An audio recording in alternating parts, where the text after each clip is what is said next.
Welcome to the Startup of the Year podcast, where each episode we showcase exciting new companies from around the world.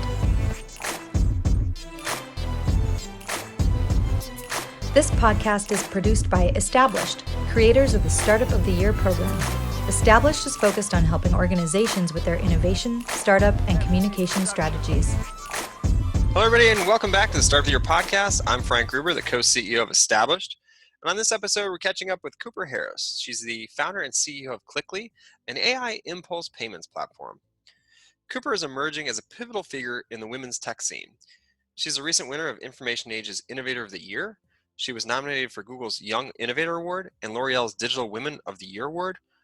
She's also among the youngest named by Adobe as a top data-driven thought leader.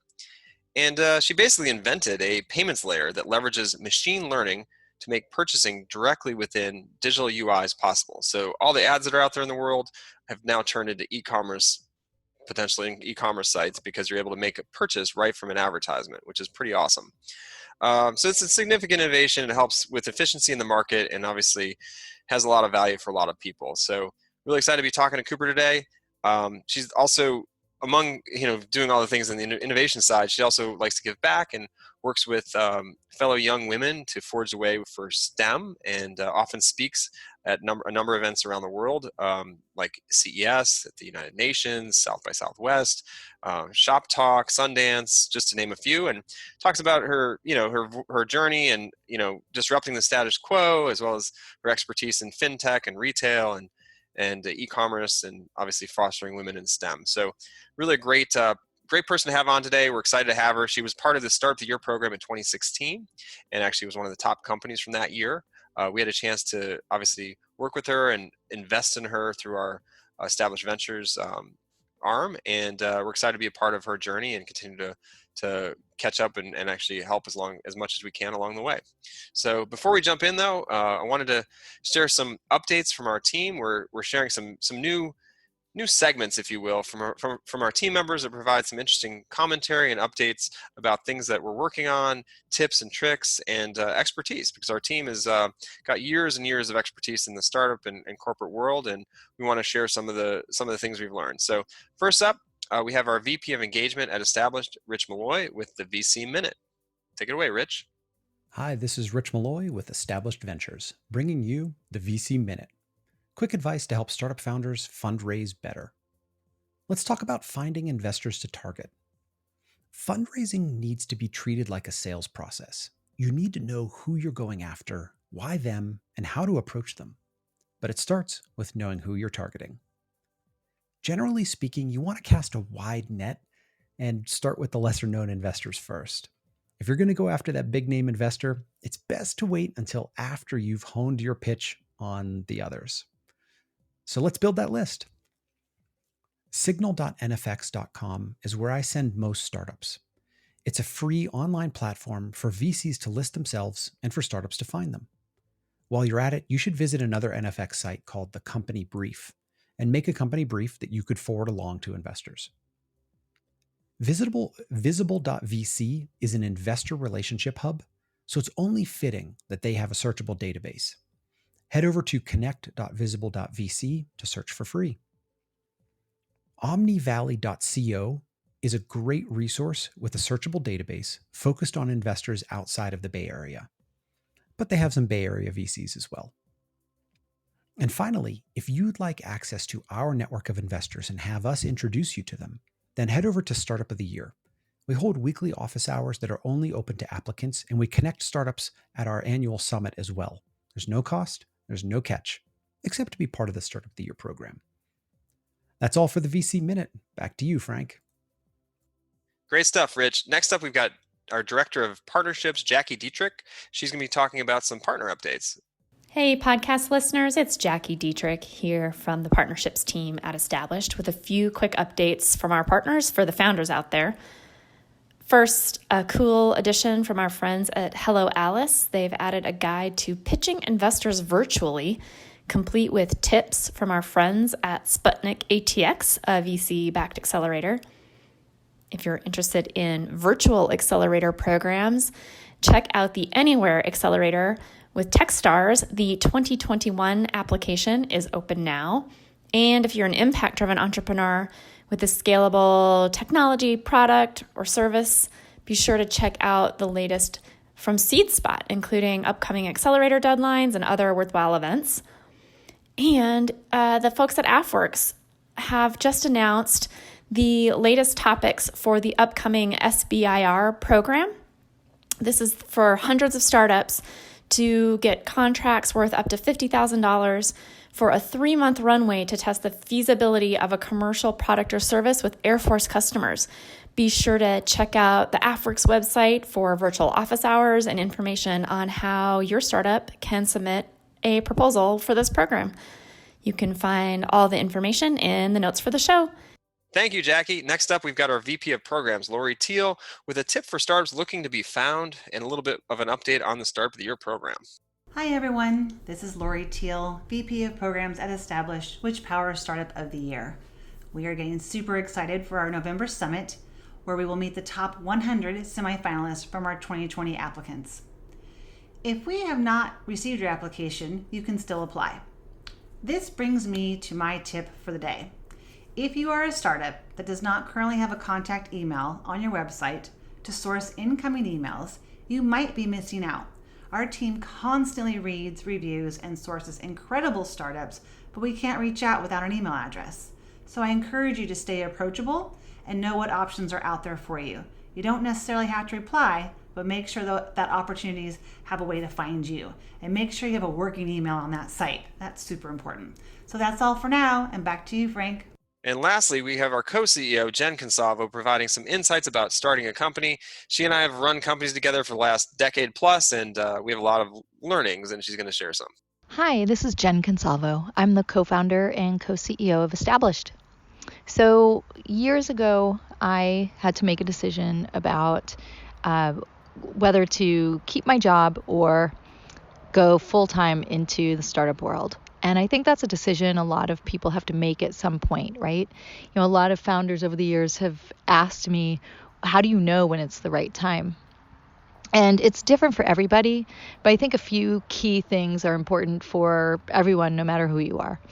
The first is understanding, what does it take for me to live, right? And it sounds very straightforward, you know, okay, I require X amount of dollars every single month or every single year to live. So I need to be able to make that. But the confusion comes in when you start to think about, well, could my startup make this much if I was 100% focused on it or not? Or do I need to keep my job or reduce my work to part-time while I try to do this? And again, the answer is going to be different for everyone. But I do believe that if you stay in your current full-time job and keep working on your startup, you will get there, but it will take longer.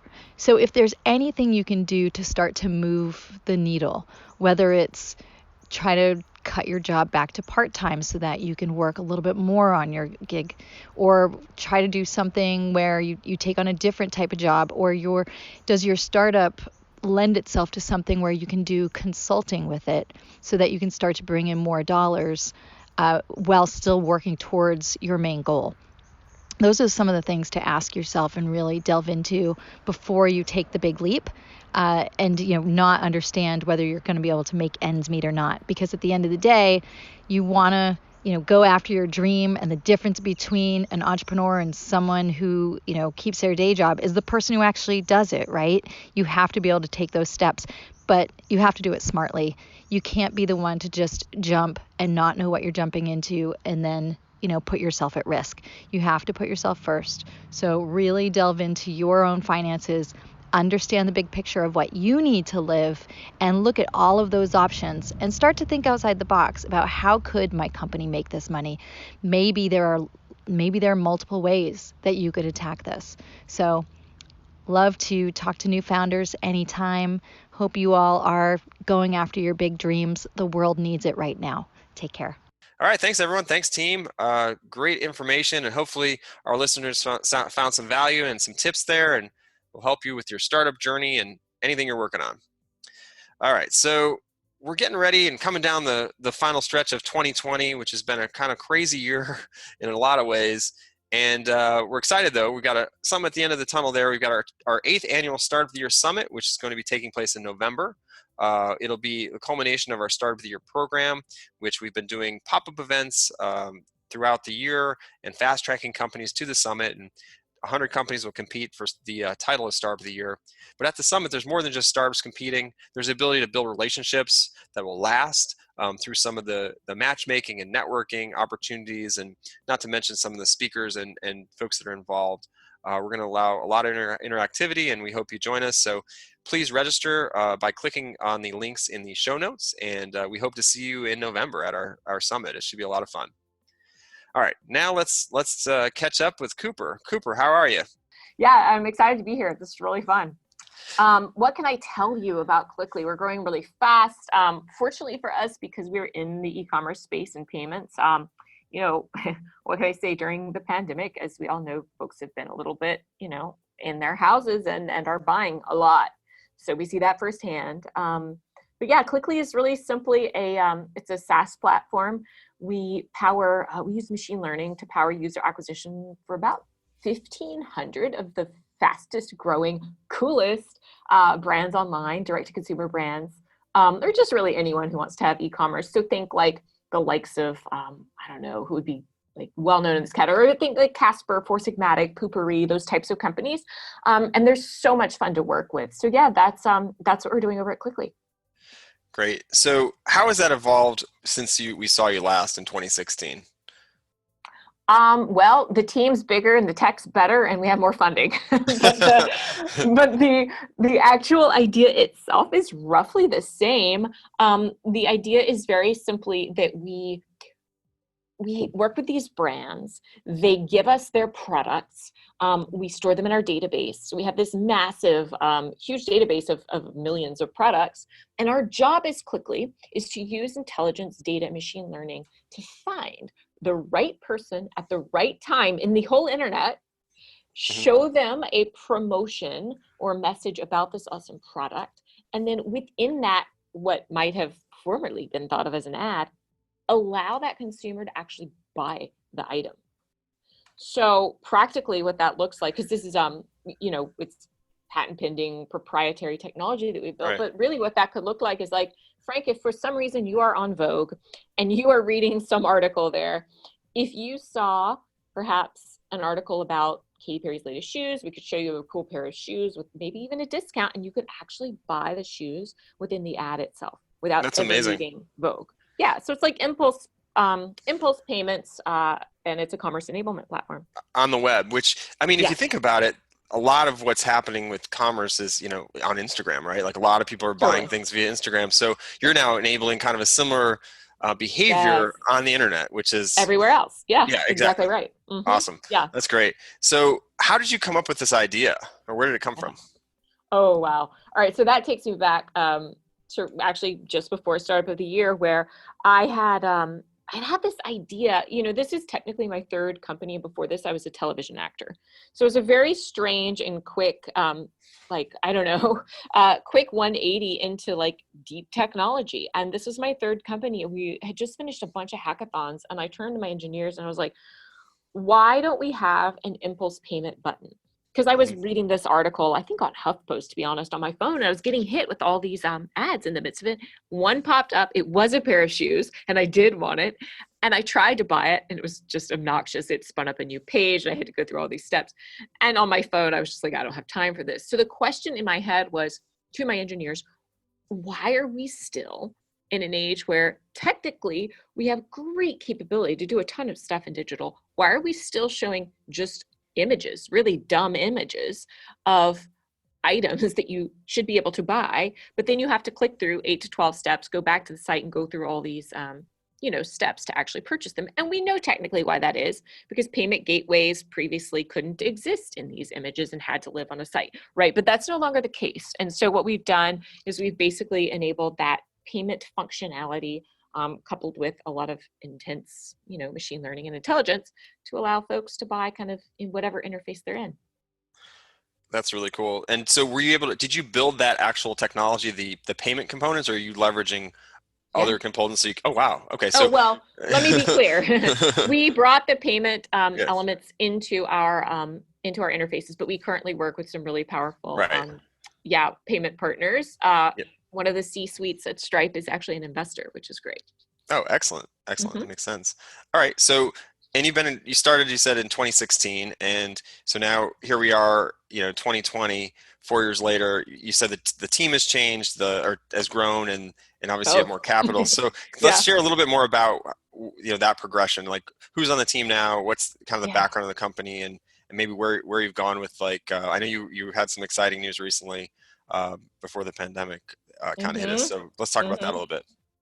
Yeah, so I mean, like any small company with 3.5 years in, if you've got a cool product, which, it did take a while to build this product, right? We invested heavily for 1.5 years in the tech, and then we went and launched out of beta about 2 years ago, I guess. And in the first 6 months, we had like hundreds of brands on the platform. So it was a really steep learning process for us, because we expected like 20, 50, Right. So because of that, we had to grow very quickly. We had to hire quickly and train quickly, which I think we did well. And then we raised around earlier this year, and we closed it, I kid you not, 2 weeks before the pandemic hit. Wow. So, that day where everybody kind of became aware of it, it was what happened. Tom Hanks got COVID, everybody found out, and then the NBA closed. We were all like, oh, this is real. Okay. So we had closed the round like 2 weeks before that. Wow. And it has some fantastic folks in it. Some very, I was going to say normal VCs. I don't know if they're normal, but traditional VCs like Walden Ventures. But then we also had some really cool, top executives and thought leaders at like Google, Amazon, Adobe. Funnily, one of the founders of Bombas Socks is involved. Oh, cool. As well. And we love them because it gives us a perspective of like, hey, these are, not only e-commerce experts, but they are living firsthand as the best possible clients we could have, right? We love Right. this. Anyway, so that was fun. And then also brought on some key folks from Warby Parker as well, just to kind of round it out. So we have, that full view of everything that's happening. And then we brought on the former head of product, payments product for retail at Apple. Wow. So you've got a great team. It sounds like you've got all the great Working supporters. on it. Yeah. So how did you, I guess for anybody listening, right, they're trying to figure out, how do I, create my company, and how do I find these investors, and how do I find these great people to come on board? So let's dial it back a second and say, Yes. how did you go about meeting and connecting with all these different investors? Yeah. Especially, during that time. I mean, obviously it was before the pandemic. Obviously right now it'd be a lot tougher, or maybe it'd be easier. I don't know. Just kind of share with people, what was your approach, I think, and give any tips or tricks around that, because I think that's a big one for anybody listening to this, anybody going through Startup of the Year. Definitely. So those were relationships, a lot of them that I had cultivated over a long period of time. Like Baron Davis happens to be an investor. His fund is in Klickly, but he didn't invest day one. Like I had to build a relationship. He had to see us execute. So while some folks will come in day one and just be like, yep, here's a check, the majority of them will not. And it's your job as a founder, certainly, to be raising money.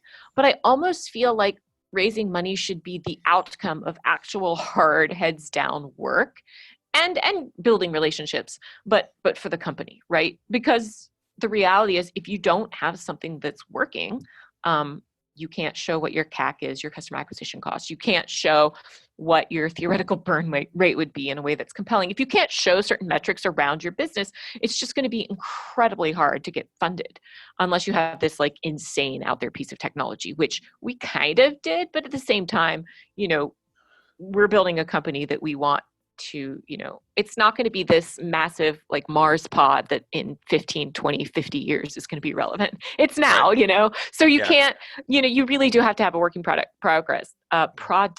And Frank, I have 5 steps, which I can share if you like, for like really simplifying how to build a company and go get money. Yeah, that would be great. It's so geeky of me, but I literally like everything for me is steps or like a framework or an Excel sheet. So for me, the 5 steps are: number 1, when you have your idea, get excited about it, but assume that potentially it's shit. And you need to go do a ton of research to validate this idea. So pick it apart before other people do. Right. Then when you do that market research, gather all those data points, put them in a deck, and just hold on to them, right?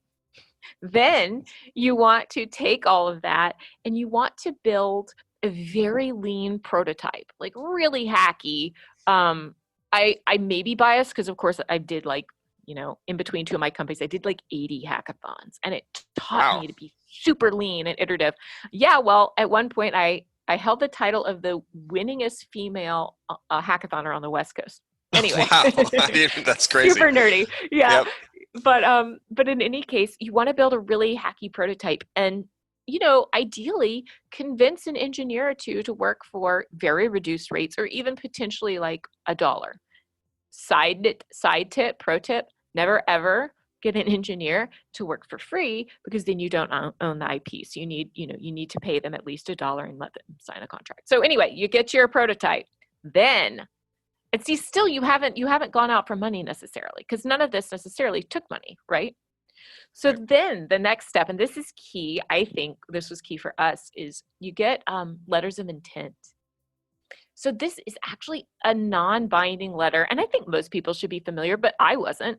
It's a non-binding, not legally enforceable letter on a big company's letterhead that's just impressive, frankly. And it really proves that folks would actually use your product. You would have paying customers. And then with all of that, with your vetted idea, your market research, your hacky prototype, and your letters of intent, only then do you go out and potentially ask for money. And maybe even not then because you want to get some actual metrics of people using your platform. So we got on Troy Carter's Atom Factory with a letter of intent. We got on, what was it? Hot Jam, some massive radio conglomerate in New York. We got on like a huge number of folks. So let me get this straight. Those letters of intent are just saying we might use this product or we like this product, or what did those say? Yeah. My friend who started Omaze, who's incredible, and I really look up to him, his name's Matt, but he wrote something that was like, we love this tech, which of course he did. We can see an amazing application for it in our business. We would love to use it when it comes out. And so simple as that, yeah. And it's very authentic and genuine. It's just that we're not going to go sue each other if it doesn't happen. Right. So it's almost like when you're applying for college or whatever, you kind of go out and get some letters for a job. You're going to get some referrals. You're getting these referrals written for you around what you're trying to do before it happens. That's a great idea. And one of our first ones worked out super well. We ended up doing this great campaign with Eminem and his merch team. So we sold Eminem, the rapper. We sold his stuff. So it was great. Nowadays, everybody wants to talk. Exactly. All right. So that's awesome. I love Eminem and what he's done. So you've got some great stories. I think obviously being on the West Coast in LA area, you probably run into a lot of interesting people as well. So like the M&Ms of the world. All right. So you talk about this a little bit more. So you transitioned from being an actor to building a very deep tech company. Let's talk about that transition as well. And that's probably another reason you've got some of those folks that you've run into that are probably crossover because there's such a crossover between digital and, let's say old school entertainment. Exactly. Well, I mean, to me, I'm like, I actually think that kind of makes sense. But of course, to most people, they're like, what the heck is going on here? But I was pretty successful. I don't know, totally working TV actor for 3-4 years before I graduated college and right after I graduated. I was in New York, moved to LA on a Paramount film, loved it. I really loved it, but then I just loved tech more. So while I was on a TV show for a while, I was like sneaking off to hackathons on the weekends, got super into it. My brother is this badass coder who's like building websites, at the early days-ish of the internet when we were like 10, 12. So I just got super into it. And then I ended up building my first 2 companies as almost like, one was like a digital content agency that used data to predict who would interact with what. And everything we created was geared towards like millennials. So that was kind of like a bridge company, if you will, that took me from, acting to then kind of more entrepreneurship. Sold that, started a second company. I had to pause that one. It's still in the back burner, but we got funded for Klickly. So I had to jump into that and did some hackathons in between. Yeah. So that's how it happened. It was just kind of a burning interest and obsession and desire to be involved in the technology space and build these platforms, which is so obvious to say it, but like at the time, I looked at Hulu and Netflix, and it wasn't as obvious that they were going to totally disrupt the studio system and entertainment, but it was to me. Right. It was very clear, if you were in that, to look at those platforms and say, oh, wow. And I had auditioned for like House of Cards. Oh, so cool. That's yeah. awesome. So interesting. So that's how it happened. Wow, that's great. Okay, so let's switch gears a little bit and talk a little bit more about the current times. And you got that funding in February, which was obviously important. It's fuel for what you're doing. You don't have to worry about right now going out and raising in this climate, which I assume is difficult. Although maybe it isn't, because everyone's available via Zoom these days. But either way, can you tell us a little bit more how the pandemic kind of, you talked a little bit about it at the beginning, but maybe talk a little bit more about how it's helped or hurt your company, or how it's created like a little bit of volatility, and if you're either able to benefit from that or whatnot. Yeah, I mean, it's definitely created volatility for sure. Yeah. And in the beginning, I will say that we, the first or second week, we had a huge number of our brands, our clients, pause on our platform, or leave the platform, because they were just like, everybody was stuck a little bit deer in the headlights. Like, we don't know now what's going to happen. A huge number of our brands, their factories were impacted. So they didn't have inventory. They had sold out of everything, and they couldn't get inventory because shipping had basically slowed to a halt. Wow. And then some folks, some of our brands, their boards had just come in and said, boom, no more spending till you figure out what's going on and how this is going to affect your company. So we had a scare at the very beginning, being like, holy cow, what's going to happen with our brands? But the beauty is, because Klickly's platform, it's all based on user acquisition and getting sales for our brands. And the way we charge is actually on a commission. So we only get paid when we actually drive sales. Wow. And that is because we're that confident in our technology and our ability to drive sales. And I kind of feel like every company should maybe do that too. But in any case, that's what we do. So we have a unique selling proposition to these brands. They're like, wait, this is semi-risk free. Like, let's do this. So while at the beginning it was really scary because all of our brands paused, now we're actually seeing the opposite. Now we're seeing a bunch of brands come to us saying, oh, maybe we have limited budgets. We want to be a little bit safer in how we promote our products. We still want revenue, but we only want to pay when revenue is coming in. Those are the types of things that are driving a huge number of platforms, brands onto Klickly right now. So it's actually been better. Yeah. Makes sense. I mean, I can't tell you every single, I must get like 2 or 3 emails a day from the same companies, I feel like, trying to, like, retailers, like retailers trying to sell me their stuff. And it's, a lot of markdowns and things like that. And obviously a lot of the retail stuff is hurting, but so much. But like, it's pretty wild, the amount of outbound they're doing to get people to buy things. So I can imagine like you guys probably are positioned very well for that. And people are inside and they're buying, and this is going to be a really bizarre Q4 and Black Friday after, Thanksgiving. Right. It's going to be astronomical. Even, in the past, Black Friday is always high, but it's going to be insane this year because we've seen multiple big box retailers where people would go and buy Christmas presents go under. They're not even around, much less, requiring fewer people 6 feet and masks. They're not even there. Oh, right. That's a great point. Yeah, it's going to be really interesting to see what happens. Now, do you have anything new, lined up here launching soon in the future? Some new products or anything coming out? Yes, we do. So we have a very exciting beta coming up.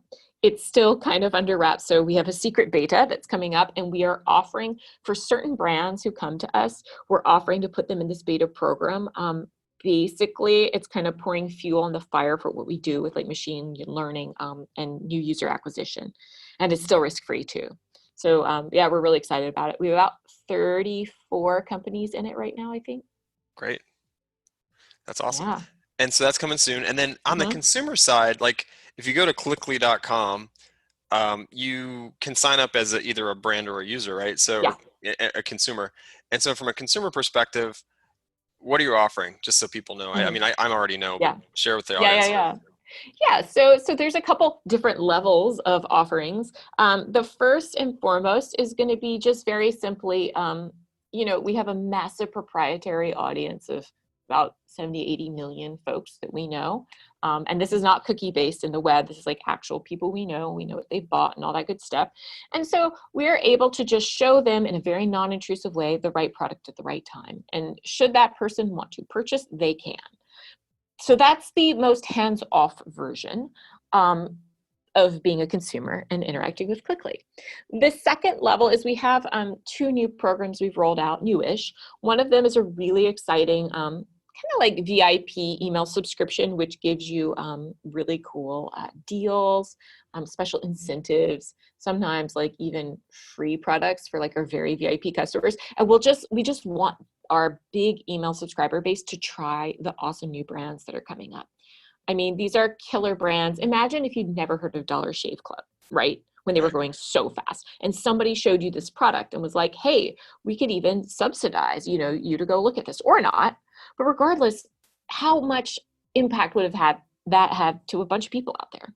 So that's what we have. We have this massive subscriber base on email. And then we recently launched a shopping extension as well, which does roughly the same thing. What's the shopping extension called? It's Klickly. Oh, just Klickly. Yeah. Okay. And how do you get it? How do you get the extension? It is invite only. So we reach out to certain people that we believe have some status or influence, so to speak, and we offer them this little shopping extension, kind of like a little tray, and they can look at cool offers in it. So basically, our brands are paying, to get in front of our consumers' faces. That makes sense. And the email kind of reminds me a little bit of, like back in the day before it was acquired by Amazon, Woot was out there doing like daily, interesting deals that were like amazing. Like that plus Guild, I would say, kind of a hybrid because it's a pretty high quality of product and high premium brand. Yeah. Yep, definitely. Love that. Yeah, so really cool. And so for anybody out there listening, you can go sign up for that newsletter right now at klickly.com and start getting your VIP offers. Yeah. Okay, so we'll talk about new products. Let's talk about any big customers or partners that you're excited about talking about or sharing? Yeah, I mean, look, we're about almost at our year anniversary of being a partner with Magento. So obviously Magento powers a huge number of sites on the internet, and also a lot of the really big ones. And so having them as a partner has been amazing. We are, of course, meant to be at the conference and have a bunch of cool stuff set up. But unfortunately, that didn't happen. Same thing with ShopTalk, weirdly. But in any case, also Shopify, great partner whom we love. And we love seeing how well they're growing, both of them, because they're helping these, challenger brands, these up-and-coming, smaller brands, try to compete against the old legacy folks, and also, Amazon. because these small brands, turn into big brands like Dollar Shave or Bombas, and then they really can innovate and offer just such cool things. So yeah, we're really loving our partnerships with those two, Magento, Shopify, certainly other commerce platforms, Stripe, and I mean, those are the big 3 that have happened recently. And I think you kind of touched on it there. So the competitive landscape. So who are your biggest competitors? And is it Amazon? Is that your biggest competitor in what you're doing, or are there others? I mean, I honestly have never listed Amazon as a competitor because number 1, no one should try to compete with Amazon, but also 2, or, it is what it is. But 2, I really don't see us as we're not an online marketplace in the way that Amazon is.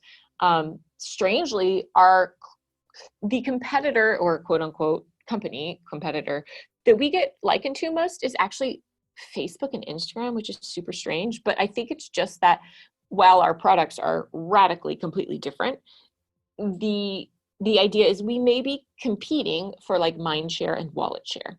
Now it ends up we're not, because of course we're only charging when we drive a sale. So it's not an allocated budget. So it's actually, we're not competing with either It's most platform. similar, and probably, It- could be yeah, complementary. I mean, I brought it it up is. within the first few minutes. I was like, you're kind of like Instagram, Yeah, because people buy things on exactly. Instagram. And so I think Exactly. that definitely makes a lot of sense. And you don't see it as much on Facebook, but I guess they're starting to like blend it in there, Mm-hmm.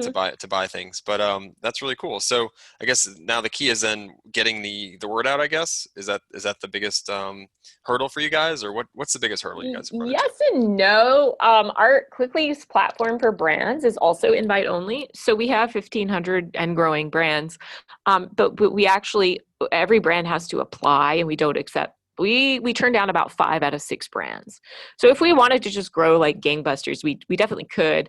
I think the key for us is increasing the abilities of our targeting and our machine learning, for sure, always, right? Just making the tech better. But I think what you'll see from us in the next couple of years is we'll actually start bringing on bigger and bigger companies, and smaller and smaller. So we'll go upstream and downstream, and then our consumer offerings are blowing up. Like, I'm really excited about where they're going and the response we've gotten. And so I think you'll see I think you'll see more of Klickly. In the past, Frank, we've been so, we've been really we've been so B2B. Right. And I think you'll see us emerge, as like a really cool consumer solution. Definitely. Yeah. So that includes that newsletter we talked about, right? Exactly. Yep. Yeah. Yeah, I agree with you. Okay. And so what about maybe some, you've been doing this for a while now. Can you share a little bit of the startup do's and don'ts, or things you've learned along the way that really resonate with you? Maybe even the hard knock ones, where maybe you coming in from a different place, because you weren't, didn't start in tech, you got there, right? So maybe share some of the learnings there, so people that are thinking about ideas that are, maybe not in tech could learn from you. Yeah, well, okay. The first one I kind of already touched on, but it's just so key. And I still do it, by the way. I'm still guilty of this, but I'll have these ideas and get super excited for about a week. And then inevitably, I see this from young entrepreneurs, or just early entrepreneurs. They'll get so attached to their idea, it becomes their baby. And like, God forbid you tell them their baby's ugly, or that there's like 5 other babies that are exactly the same, right? So the tendency is to have an idea, get attached, and not vet it properly, and then not realize that like 100 out of 101 ideas that you have should be killed. Yes. Don't ever kill your baby. Side note. That's not where I'm going. I'm saying that your bad idea should not happen, and that there's 20 other things like it. So please don't try to, expend investors' precious limited time talking to them about those things. Find the idea that actually has legs, and, sometimes we don't know, but you can usually tell, like, hey, there's 20 other things that have failed like this. Let's maybe not do this right now. Yeah. Right. And then I think the other thing there, to expand upon that, I agree 100%, is like, be flexible. Some people get so tied into that one idea that is not the idea that's going to make it, and so I think that's an important thing, is understanding and having a little bit of the ability to read the market a little bit and understand where it's going. All right. So you raised a little bit of capital. And so we're going to talk about capital a little bit. So how much capital is the right amount of capital? That's a tough question, I know, but I always like to ask people that, and love to hear what your thoughts are. The correct answer to that question is the amount of capital that you need. Right. That is the right amount of capital. And there's 2 schools of thought on that. Some people think you need a huge amount of capital, and they will absolutely justify it. And in some cases, it's true. If you listen to Reed and all his stuff on blitz scaling, like, there are certain scenarios where the right amount of capital is the amount of capital you need, which is a huge amount. Then there's the other school of thought, which is more Eric Ries and being super lean, where we're not blitz scaling. We're iteratively trying to, like, let's say, break even or get close and really understand the unit economics, and if this business is a fit. And that's where the right amount of capital is the capital you need just to get to that next iterative step. So understanding the type of business you're building, I think, is key when trying to decide how much money you're going to take. As an example, if you have an incremental gain in some kind of like cool battery that you're going to put in an electric car, and you know that the electric car market is super hot, there's a huge amount of competition out there already. and that this gain needs to get saturated everywhere for you to have even a foothold to get started, then you better raise a huge amount of money. However, if you're doing something else that doesn't require that, maybe don't. Right. So yeah, I think it's a tension, but then I think the mistake some folks do is like having that company where you need to raise a lot of capital and not, or vice versa, raising too much before you really figure out your unit economics. And then like you don't own your company and then your investors are like, why isn't this working? And you haven't found your market fit and then you go under.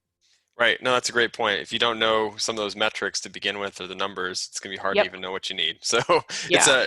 it's a kind of a rhetorical question in some ways, right? Because you got to start with that to be able to get Yeah. somewhere. I mean, But in general, oh, Yeah, sorry, Frank, I got excited about this idea. Go ahead. General, though, no matter what you decide, your company has to blitz scale. You have to raise, multi-millions, or your company is going to be small and you're going to raise a little. I think in both cases, still raise 20 to 50% more than you think you need. Yeah, that's what I was going to say. It's usually 1.5 is what I would say, what you think, or maybe even 2 if it depends, because things could happen like a pandemic. You never know. So it is 2020. So that's a great point. Okay, so let's talk a little bit more about your company, and then we're going to kind of dive into anything else that you want to share. So now you guys are all based in California, or are you all remote? Tell me a little bit more about the breakdown. Well, both. We are mostly based in California. We have a European office and a couple folks in New York, but we are now all remote. So regardless of the fact that we're in LA paying a lot in rent, we are sitting in our houses. Yeah. Right. So I wanted to dive into the culture piece, right? So you've got this company, you had some obviously locations, and now we're going remote. What are you thinking about as far as like how do we maintain team culture and dynamic and all that?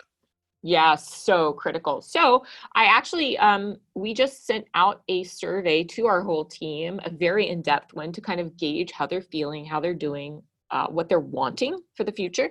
And it turns out, Frank, that they all miss each other. We all miss each other. It's great. I'm like, oh, this is so cool. Everyone loves the flexibility of remote work, but they all miss each other a lot. And for the most part, we're doing really well. I will say this is because prior to the pandemic, we did remote Wednesdays every week, and we had a really strict protocol. I'll give you some tips that have worked. Every meeting is on video, every single one, every call, every meeting, because it shows accountability, that you're showing up, that you're not like secretly watching TV in the background. Some people can do that, but it's not respectful to the team and the amount of work that we actually cover and do day to day. We're like insane workaholics. And so it really lets folks, show up visually as well. And it creates camaraderie. We also have a little fun thing that folks are willing or welcome to steal, which is that on Fridays, we have the Klickly Cantina, which is simply our really dumb name for our Zoom lunchroom, which is Klickly pays for like Uber Eats or Instacart or whatever for our employees. So we get everybody lunch and then we eat together.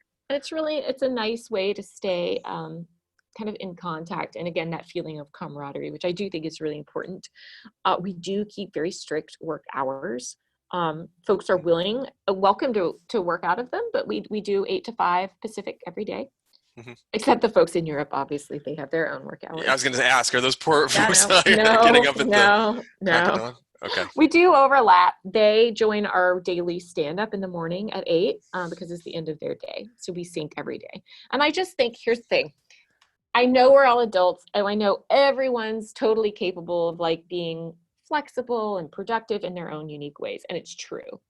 But I have to tell you, from our outlooks at our productivity and our output, teams do best with routine, with a feeling of camaraderie, and with very clear structure and deliverables. It's like kids. I don't know if this is like, I don't want to, denigrate my team or work kids, but when you look at childhood development, kids flourish and exceed when they have really clear requirements to hit and when they have really clear schedules. It's that routine, and we as humans, we crave it, right? We've always gotten up with the sun, gone to bed with the sunset, and there's just certain things that we do. So fitting in with people's rhythms while allowing some flexibility for us has been key. And I know that goes contrary to like all the popular hype right now, but I'm voicing this because, do what works. Agree 100%. Routine is important, and whether you're talking about employees, children, Kids, yeah. pets, like Pets. so they all, Yeah. like you said, we all wake up to the sun. So great tips there for anybody working remotely and trying to build that culture in this time especially. So any last thoughts or anything you wanted to share that we didn't get a chance to talk about? Um, I don't know. I feel like we've really covered the gamut. One fun thing that we've been doing that I'll just share is a monthly MVP. So we have folks vote. We nominate and somebody wins an MVP. It's like most valuable player award, right, on the team, and then we give them like $100 to go spend on any of Klickly's brands, and they can go buy themselves a gift, and it's cute. We celebrate them. So that's a fun thing we've been doing in the pandemic. I love that. I mean, I've always been Yeah. about celebrations and creating those Right. momentum Yeah, events, you and I think have. that's a great point, like a great way to do Yeah. it. And I'm going to Yeah. definitely share that one with other people that because I think it's a Yeah. great way to do it. Getting people to get behind team members, and everyone knows who's picking it up and who's not, right? So I Yep. think that internal kind of peer-to-peer voting is important, Yes. and then And obviously it having acknowledges the work. Exactly. And then the other thing I would say that it's really interesting. This is a super weird time, less in person, but I have found in some cases there's a lot more community happening right now. So for those folks who are like early building a company or want to build a company, it could be a lot harder right now or easier depending on how you think of it. I started Klickly primarily getting into the space. I went to oh my god, like 2, 3, 4 events a week, maybe 5, 6 in some cases, sometimes 2 a night, just to understand like the space. And then I had coffee with like 2 to sometimes 3 experts in certain areas every day, Frank, just to get up to speed on like tech and the industry and everything. a lot of And I was coffee. thinking about, there's a lot of coffee, and I'm naturally like a high energy person, very Yep. frightening. But in any case, I was thinking about what would happen if folks were trying to get all of that going and really quickly integrate it into a tech ecosystem. What would they do right now? And I was like, oh man, that would be tough. But I have some solutions, which is I think folks, from what I'm seeing, are creating and gravitating towards more community building online than, of course, ever before. I am getting quicker responses to very random LinkedIn messages that I send people.